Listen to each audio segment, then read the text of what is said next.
अस्सलामुअलैकुम स्टूडेंट्स, आज मैं आपको कोर्स कोड 8603 के यूनिट 6 का रिव्यू दूंगी। The selection of curriculum content, the need for selection. देखें स्टूडेंट, हर चीज़ सिलेबस में नहीं डाल सकते क्योंकि टाइम लिमिटेड होता है। एजुकेशन में हमें वही टॉपिक सिलेक्ट करने चाहिए जो सबसे ज़्यादा काम के हों, यूज़फुल हों और एजुकेशनल एम्स के साथ मैच करते हों। Principle of selecting curriculum content, validity.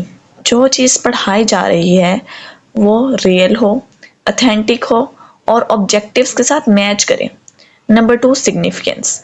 Significance कहते हैं कि टॉपिक ऐसा हो जो स्टूडेंट की पर्सनल लाइफ, सोसाइटी या फ्यूचर करियर में इंपॉर्टेंट हो। Number 3, interest. ऐसा टॉपिक सिलेक्ट करें जो स्टूडेंट को इंटरेस्टिंग लगे। Number 4, utility.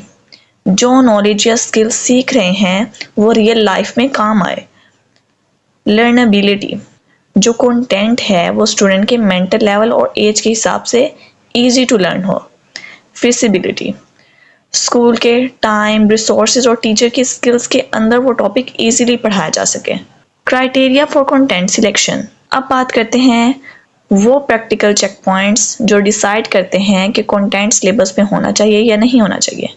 Number 1, national ideology and cultural values. जो कंटेंट हम सिलेक्ट करें वो हमारी कौमी सोच, ट्रेडिशन और कल्चर को रिफ्लेक्ट करे। Number 2, meeting the needs of society and the job market. जो चीज़ पढ़ाई जा रही है वो सोसाइटी के प्रॉब्लम सॉल्व करने में हेल्प करे और जॉब मार्केट की डिमांड के साथ मैच करे।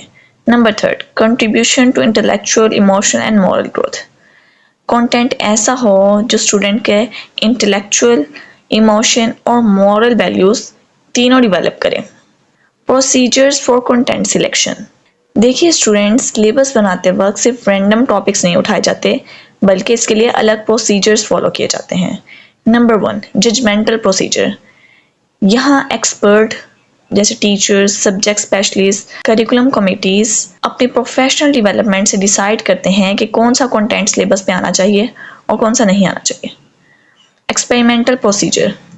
पहले कंटेंट को क्लासरूम में टेस्ट किया जाता है, देखा जाता है कि स्टूडेंट कैसा रिस्पॉन्स करते हैं, फिर फाइनल सिलेबस में डाला जाता है। Number 3, analytical procedure. यहाँ कंटेंट को लॉजिकल एनालिसिस से चेक किया जाता है, इसका स्ट्रक्चर कैसा है, ऑब्जेक्टिव्स के साथ मैच करता है या नहीं और कौन से नॉलेज देता है, कौन से स्किल डेवलप करता है। Number 4, consensual procedure. इसमें स्टेक होल्डर्स यानी कि टीचर्स, पेरेंट्स मिलकर एग्रीमेंट से डिसाइड करते हैं। Number 5, Roman classification.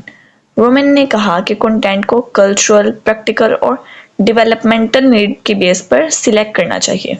What is curriculum organisation? Curriculum organisation का मतलब है सिलेबस के कंटेंट को ऐसे अरेंज करना कि टीचिंग और लर्निंग दोनों स्मूथ हो।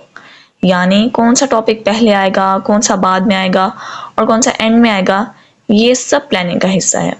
Criteria for effective organisation. Number 1, continuity. Important topics को अलग अलग स्टेजेस पर दोबारा रिविजिट करना ताकि स्टूडेंट का लर्निंग स्ट्रॉन्ग हो जाए। Number 2, sequence. कंटेंट को लॉजिकल ऑर्डर में अरेंज करना, जैसे सिंपल से कॉम्प्लेक्स में अरेंज करना या फिर नॉन से अननोन ऑर्डर में अरेंज करना। Number 3, integration. डिफरेंट सब्जेक्ट्स और कॉन्सेप्ट को लिंक करना ताकि स्टूडेंट रियल लाइफ में उनका कनेक्शन समझ सकें। कंक्लूजन, सिर्फ सही कंटेंट चूज करना काफ़ी नहीं होता, उसे स्टेप बाय स्टेप ऑर्गेनाइज भी करना पड़ता है ताकि स्टूडेंट इजी वे में सीख सकें और उसका प्रैक्टिकल रेलेवेंस समझ सकें।